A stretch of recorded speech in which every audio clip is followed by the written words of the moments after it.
Morning students. In the previous video, जो अपनी पिछली वीडियो के अंदर हमने म्यूचुअल इंडक्शन निकाली थी टू कंसेंट्रिक कॉइल की। तो जो अपना आज नेक्स्ट टॉपिक है वो है mutual induction between the two coaxial coil of different radius. Clear. तो यहाँ पे दो कॉइल है, एक ये कॉइल है जिसकी रेडियस कैपिटल आर है, ये दूसरी कॉइल है जिसकी रेडियस स्मॉल आर है। कोएक्सियल मतलब इनकी जो एक्सिस है वो सेम है। तो हमने क्या करना है, इन दोनों कॉइल के बीच में म्यूचुअल इंडक्शन निकालनी है। Clear. So the let the I be the current flowing through that coil, कि इस कॉइल के अंदर करंट आई फ्लो कर रहा है। This is coil C1 and this is coil C2। सो जैसे हम पीछे डिस्कस करके आए हैं कि इसका फील्ड होगा और इस कॉइल पे एक्ट करेगा। मींस इसका फील्ड, इसके फील्ड की वजह से इसका फ्लक्स, वो फ्लक्स इस कॉइल पे एक्ट करेगा और इस कॉइल के एरिया पे एक्ट करेगा। तो फर्स्ट ऑफ ऑल ये अपना वही टॉपिक आ गया कि find the value of B, जो हमने बायो-सावर्ट लॉ से निकाली थी किसी पॉइंट पी के ऊपर। मान लो ये पॉइंट आपका क्या है, पी है, इसके ऊपर हमने क्या निकालना है, बी निकालना है। तो जो हम बी निकाल के आए थे पहले, वो बी था आपका B is equal to mu naught upon में 4 pi 2 pi I R square divide by R square plus X square सारे की पावर 3/2। और हम कह देते हैं कि जो ये कॉइल के यहां का डिस्टेंस है ये x है। क्लियर। तो हमने b निकाल लिया। अब हमने निकालना है कि flux act on that coil. जो फ्लक्स होगा, फ्लक्स में क्या होगा कि एरिया इस कॉइल का होगा, फील्ड इस कॉइल का होगा। जो फ्लक्स होगा आपका वो आपका यहां पे निकलेगा, दैट इज b इंटू में a। अब जो b है वो आपका होगा म्यू नॉट अपॉन में 4 pi 2 pi I R square divide by R square plus X square सारी की power 3/2 dot area of this coil. अब इसका रेडियस आर, इसका एरिया हो जाएगा यहां से पाई आर स्क्वायर। तो ये हमने निकाल दिया फ्लक्स। क्लियर। अब ये अपना जो फ्लक्स निकला है एक फ्लक्स, तो ये आपका यहां से आ गया। क्लियर। और एक और हम डिस्कस करके आए थे म्यूचुअल इंडक्शन के केस में कि जो फाई है that is directly proportional to I and that phi is equal to M I. तो ये भी एक आपका फ्लक्स है एम आई जो म्यूचुअल इंडक्शन से आया है, और एक ये फ्लक्स है। दोनों को हम इक्वेट कर देंगे। इक्वेट करने के बाद यहां से हम एम की वैल्यू निकालेंगे। तो जो फाई है आपका that is M I is equal to mu naught upon में 4 pi dot 2 pi I R square divide by R square plus X square सारे की पावर 3/2 इंटू में पाई आर स्क्वायर। तो ये आपकी यहां से आ गई वैल्यू। क्लियर। अब हमने क्या करना है कि इस आई के साथ आपका आई क्या हो जाएगा, ये कैंसिल हो जाएगा। क्लियर। और ये आपकी आ गई एम की वैल्यू। इसको इन्होंने बाद में रीअरेंज करके लिखा होगा, सबको मल्टीप्लाई करके आप लिख सकते हो। वैल्यू क्या आएगी आपकी एम की, that M can be written as mu naught upon 4 pi as it is है। ये आपका यहाँ पे आ जाएगा आपका 2 pi square mu naught upon में 4 pi 2 pi that is pi, that is pi, pi square capital R square small r square divide by r square plus x square सारे की पावर 3/2। अगर ये 4 पाई को आप काटना चाहते हो इसके साथ काट सकते हो, लेकिन इस वैल्यू को हम ऐसे ही रखना चाहेंगे क्योंकि इसकी वैल्यू हमें पता सीधी होती है 10 की पावर -7। तो वहां से आप इसको सीधा पुट कर सकते हो। लेकिन बुक वाले ने, जो आपके बुक वाला है, इन्होंने इसको सीधा ही रखा हुआ है, काटा इसलिए नहीं है क्योंकि बेटा जो ये आपका है इसकी सीधी वैल्यू हम पुट कर सकते हैं। नेक्स्ट आपका जो टॉपिक है, factor on which the mutual induction depends. Factor on which the mutual induction depends, कि जो आपने म्यूचुअल इंडक्शन का टॉपिक किया है जो वो किस किस पे डिपेंड करता है। तो बेटा वो कोई मुश्किल नहीं है, किस किस पे डिपेंड करता है। The factor on which mutual induction depend, सबसे पहला आता है बेटा shape number of turns of the coils, की जो म्यूचुअल इंडक्शन है वो डिपेंड करती है कि कॉइल की शेप कैसी है, सर्कुलर है, ट्रायंगुलर है, कि एरिया जाना चाहिए। क्योंकि जो आपका फ्लक्स था वो हमने देखा था that is B into A. M की जो वैल्यू आ रही थी उसके अंदर आपने देखा था यहाँ पे पाई आर स्क्वायर भी आया था। मतलब शेप ऑफ द कॉइल और number of turn off the both the coil, कि दोनों कॉइल में कितनी टर्न्स है। तो इन एक फैक्टर ये आपका ये हो गया। दूसरा फिर आपका यहाँ पे था number of nature the material of the two coil, कि दोनों कॉइल को किस मटेरियल के ऊपर बाउंड किया गया है। मीन्स कि जो आपकी कॉइल्स हैं वो किस मटेरियल के ऊपर बाउंड की गई हैं, कि अंदर फेरोमैग्नेटिक सब्सटेंस है, डायमैग्नेटिक सब्सटेंस है, या फिर पैरामैग्नेटिक सब्सटेंस है। उसके बाद आपका distance between the two coil, कि दो कॉइल के बीच में डिस्टेंस कितना, उस पर भी मैटर करता है। और जो लास्ट आपका है यहाँ पे वो है relative placement of the coil, कि दोनों कॉइल को कैसे रखा है, कि कंसेंट्रिक है या एक दूसरे के पैरेलल है या एक दूसरे के परपेंडिकुलर है। तो ये 4 फैक्टर, सबसे पहले नंबर ऑफ टर्न और शेप के ऊपर, फिर दूसरा मटेरियल के ऊपर कि किस मटेरियल के ऊपर बाउंड किया गया है, तीसरा उसका कि जो थर्ड पॉइंट था वो आपका था distance between the two coil, दो कॉइल के बीच में डिस्टेंस कितना है, और जो लास्ट टॉपिक आपका था, लास्ट पॉइंट आपका था वो था relative placement of the two coil, कि दोनों कॉइल को आपने कैसे रखा है। उसके बाद जो नेक्स्ट टॉपिक आपका है वो है इलेक्ट्रिक जनरेटर। क्लियर? तो नेक्स्ट टॉपिक आपका इलेक्ट्रिक जनरेटर है। तो इलेक्ट्रिक जनरेटर क्या है, डिवाइस है which convert mechanical energy into electric energy, उसको हम इलेक्ट्रिक जनरेटर कहते हैं। अभी अब करता कैसे काम है आपका, इसके अंदर सबसे पहले क्या होंगे, 2 मैग्नेट होंगे, दिस इज नॉर्थ पोल और दिस इज साउथ पोल। यहाँ पे एक आपकी होगी armature coil, this is armature coil which is made up of insulated copper wire. ये आर्मेचर कॉइल है, ये स्ट्रॉन्ग मैग्नेट है, स्ट्रॉन्ग मैग्नेट का काम है strong magnetic field apply provide करवाना। ये आर्मेचर कॉइल है of copper insulated copper wire of many turns. ये आर्मेचर कॉइल है, इसमें से करंट फ्लो करेगा, इसमें से करंट को हम लेंगे। यहाँ पे आपके फिर ये रिंग्स हैं, क्लियर, जिनको हम स्प्लिट रिंग कहते हैं। Clear? And these split rings are connected with brushes and this brushes are connected with output circuit. जैसे कोई बल्ब हमने लगा दिया, ये रिंग R1 है, ये ब्रश B1 है, ये रिंग R1 है, ये आपका ब्रश B2 और ये रिंग R2 और ये आर्मेचर कॉइल ABCD। क्लियर? तो हम अब इसकी वर्किंग सुन लेते हैं कैसे, कि जैसे इस आर्मेचर कॉइल को हम रोटेट करेंगे मैकेनिकली बाहर से, जैसे कोई भी जनरेटर उसमें फ्यूल डालते हैं, फ्यूल से जनरेटर रोटेट करता है।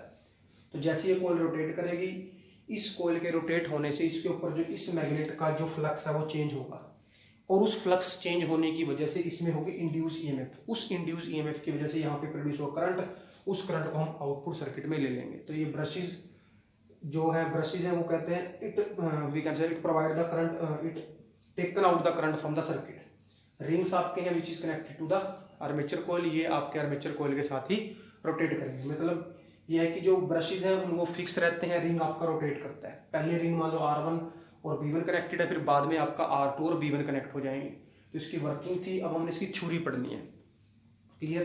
तो थ्योरी में सबसे पहले बेटा हमने इसमें देखा कि इसके ऊपर फ्लक्स चेंज हो रहा है। तो फ्लक्स के केस में हमने डिस्कस ये किया था कि जब भी आपने किसी भी कॉइल के ऊपर फ्लक्स निकालना है तो हम जो देखते हैं, हम देखते हैं डायरेक्शन उसके एरिया वेक्टर की और बी की, कि अगर एरिया वेक्टर और बी दोनों सेम डायरेक्शन में होंगे, एरिया वेक्टर और बी या कंपोनेंट ऑफ बी और एरिया वेक्टर अगर दोनों सेम डायरेक्शन में होंगे तो फ्लक्स मैक्सिमम होता है, अगर वो दोनों एक डायरेक्शन में नहीं है तो फ्लक्स आपका मिनिमम होता है। इसको मैं एक डायग्राम से समझ लेते हैं क्या है। देखो क्या है वो,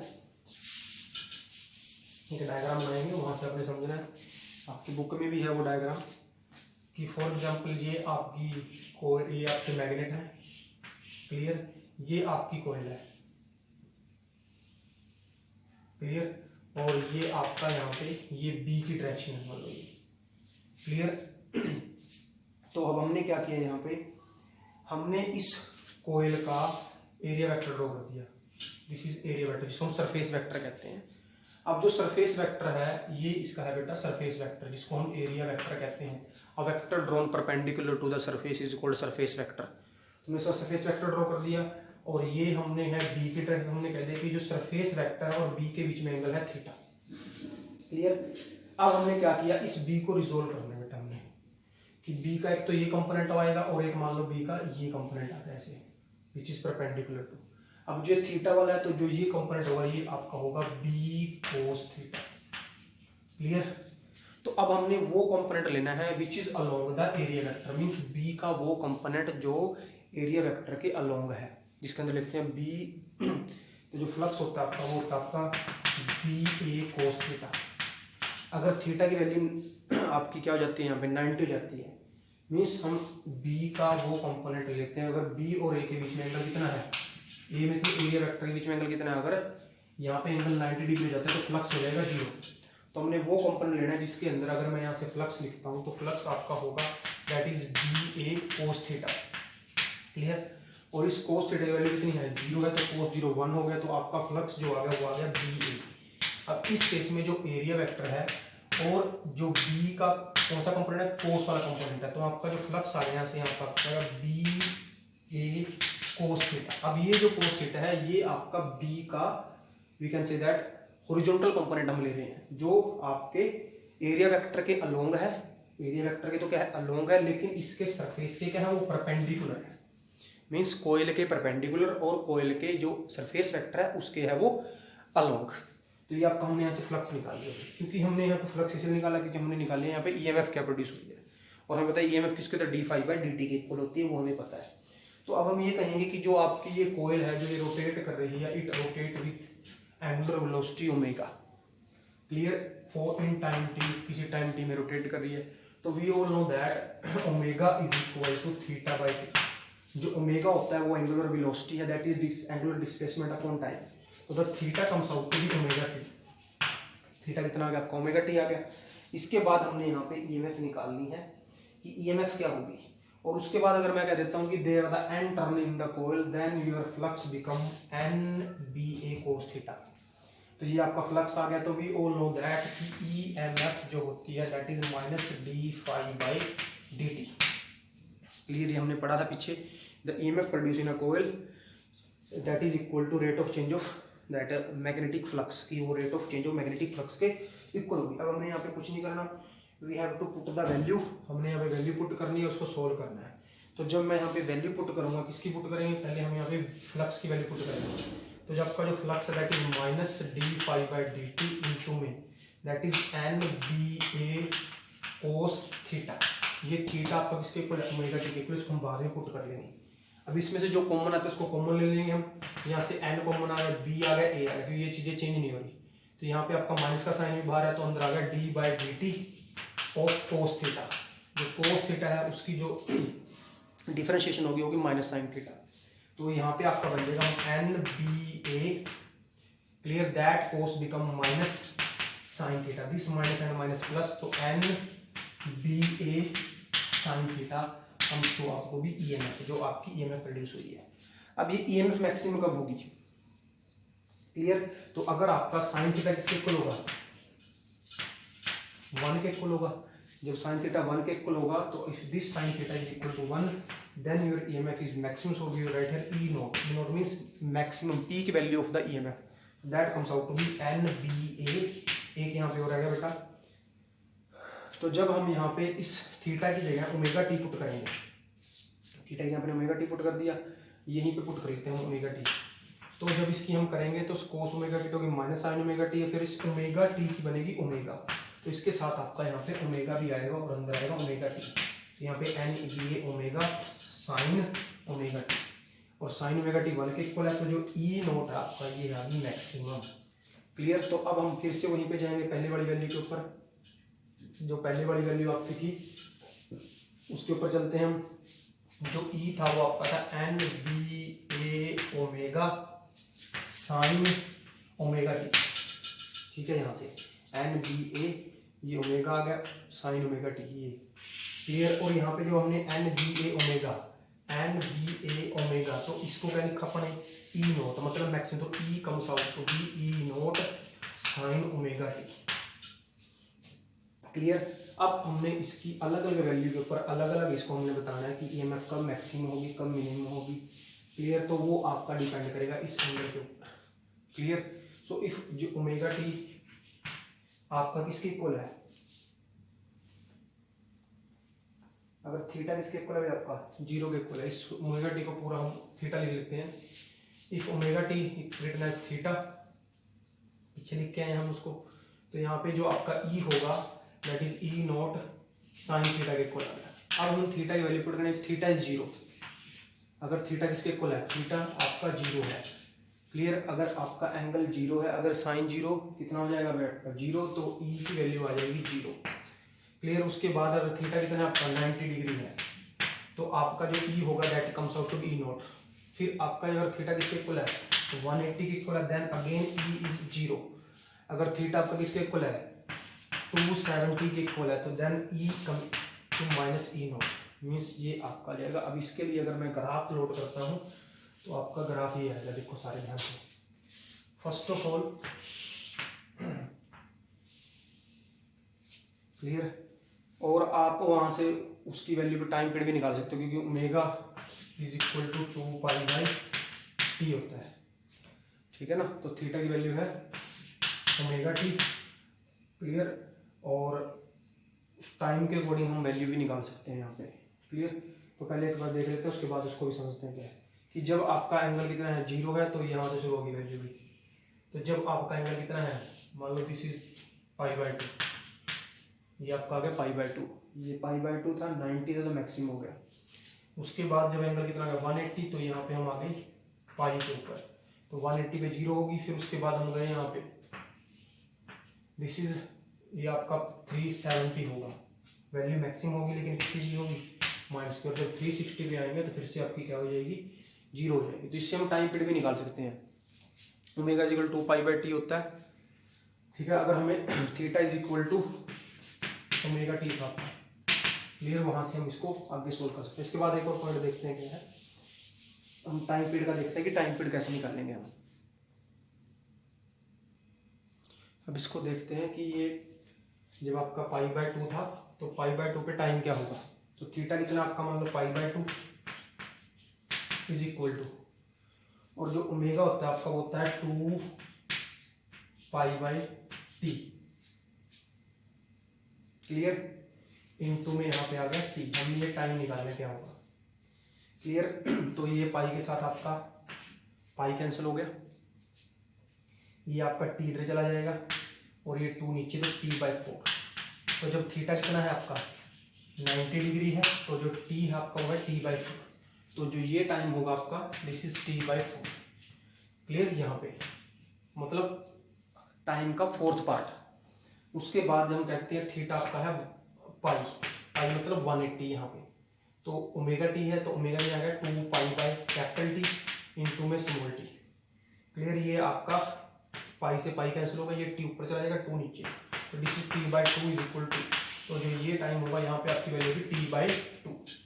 सिमिलरली यहाँ पे आपकी होगी 3t/4 और ये आपका होगा t, क्लियर। तो ये आपका था कि how it very with time. After that अब हमने एक और चीज देखनी है, वो आपको समझानी है क्या है। अब यहाँ पे मैं 2-3 डायग्राम ड्रॉ करूंगा कि मान लो ये आपका मैग्नेट था, क्लियर। तो मैं अब सभी कंडीशन के लिए आपका ड्रॉ करेंगे। फर्स्ट ऑफ ऑल कि आपकी आर्मेचर कॉइल थी, जो हम कह देते हैं कि वो ऐसे है, मीन्स आर्मेचर कॉइल थी जो आपकी, वो इन दोनों मैग्नेट के बीच में रोटेट कर रही है।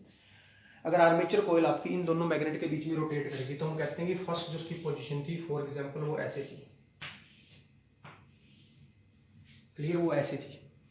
तो जब इस कॉइल का मैं सरफेस वेक्टर ड्रॉ करूंगा तो जो बी है वो तो दोनों बी की डायरेक्शन, तो ये नॉर्थ है ये साउथ है, तो बी जा रहा है नॉर्थ से साउथ। अब आपकी आर्मेचर कॉइल ऐसे है, तो जब इसका मैं सरफेस वेक्टर ड्रॉ करूंगा तो वैसे ड्रॉ होगा।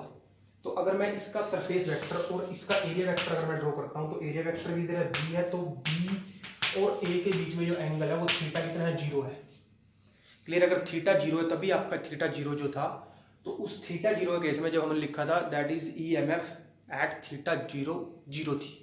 उसके बाद आपकी आर्मेचर कॉइल हो जाएगी मान लो ऐसे। अब इस केस में जिसका सरफेस पहले ऐसे थी, अब आपकी होगी ऐसे, क्लियर। अब जो बी की डायरेक्शन तो उधर ही है, बी जा रहा है उस साइड में। अब इसका सरफेस वेक्टर हो गया, इसका सरफेस वेक्टर क्या आउटवर्ड, तो अब इसका सरफेस वेक्टर होगा बाहर की तरफ ऐसे, और बी उधर ही है। तो अब जब बी और हम उसकी बात करते हैं the angle between this and 90, तो थीटा कितना आ गया आपका 90 आ गया था। तो थीटा 90 के केस में, तो यहाँ पे देखो इस केस में आपका ये वाला केस है कि सरफेस वेक्टर और बी की डायरेक्शन सेम है, जैसे थीटा 0, तो यहाँ पे मिनिमम फील्ड, मिनिमम वैल्यू है EMF की और मिनिमम वैल्यू है करंट की। उसके बाद यहाँ पे आएगा, अब अगले हाफ में फिर यही केस होगा आपका। उस केस में जब इसका सरफेस वेक्टर ड्रॉ करेंगे वो 180 हो जाएगा, क्लियर। अब जो नेक्स्ट केस में जाएंगे तब आपका 270 होगा।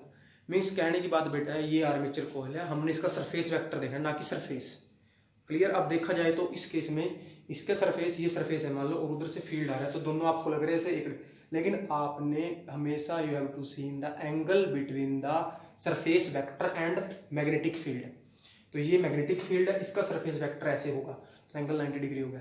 जब इसको हम ऐसे देखते हैं तो अब जैसे बी और सरफेस में एंगल तो है 90 डिग्री, लेकिन जब इसका सरफेस वेक्टर मैं ड्रॉ करूंगा तब बी और सरफेस वेक्टर में जो एंगल होगा वो आपका हो जाएगा 0 डिग्री।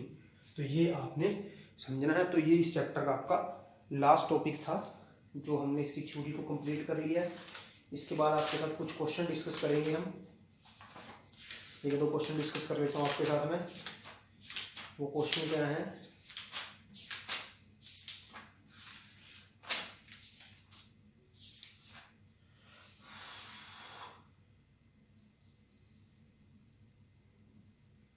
अब कई बार पेपर में ये दो क्वेश्चन पूछा जाता है। जैसे फॉर एग्जांपल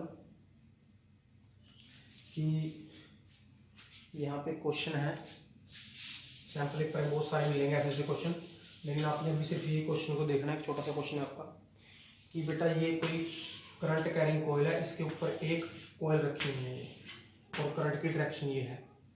तो आपने इस फर्स्ट रिंग में और सेकंड रिंग में आपने करंट की डायरेक्शन को प्रेडिक्ट करना है, क्योंकि जब इसमें से करंट फ्लो होगा तो इनके ऊपर फ्लक्स चेंज होगा। उस फ्लक्स चेंज होने की वजह से इनमें भी इंड्यूस करंट प्रोड्यूस होगा। उस इंड्यूस करंट की आपने डायरेक्शन बतानी है। तो इस डायरेक्शन को बताने के लिए कोई मुश्किल वाली बात नहीं है आपका, कि फर्स्ट ऑफ ऑल जब हम इसको देखते हैं आपने right hand thumb rule use करना है। तो इसको ऐसे रखा, तो इस वाली कॉइल से जो आपका फील्ड है, जो फील्ड लाइन है वो बाहर की तरफ निकल रही है। मीन्स इसके लिए जो फील्ड है वो इससे बाहर आ रहा है। बाहर मतलब इससे डिक्रीज कर रहा है, इसके लिए वैल्यू डिक्रीज कर रही है।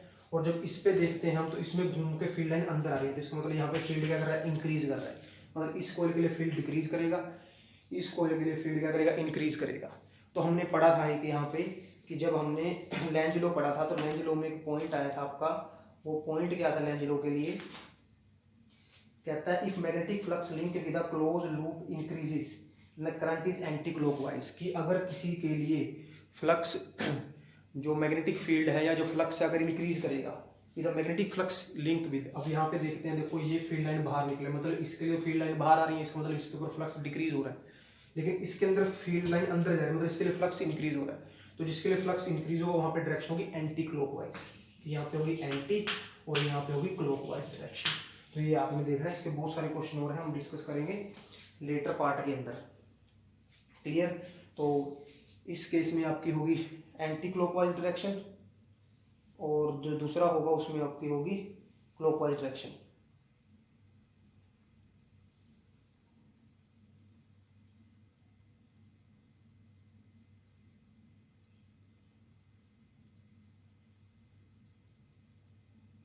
ठीक है। तो इसमें आपकी होगी एंटी क्लॉक। अब एंटी क्लॉक मीन्स ये आपका करंट ऐसे जाएगा और इसमें करंट आपका क्लॉक के अकॉर्डिंग चलेगा। तो ये क्वेश्चन था जो मैंने डिस्कस किया था आपके साथ। और भी बहुत सारे क्वेश्चन हैं जिनको हम डिस्कस करेंगे। क्लियर। तो पहले आपने इसको कंप्लीट करना है। कंप्लीट करने के बाद फिर इसके जो कुछ इंपॉर्टेंट बोर्ड के क्वेश्चंस हैं वो मैं आपके साथ डिस्कस करूंगा, उसको देखना है और आपने उसको फेयर करना है। That question are from the sample paper.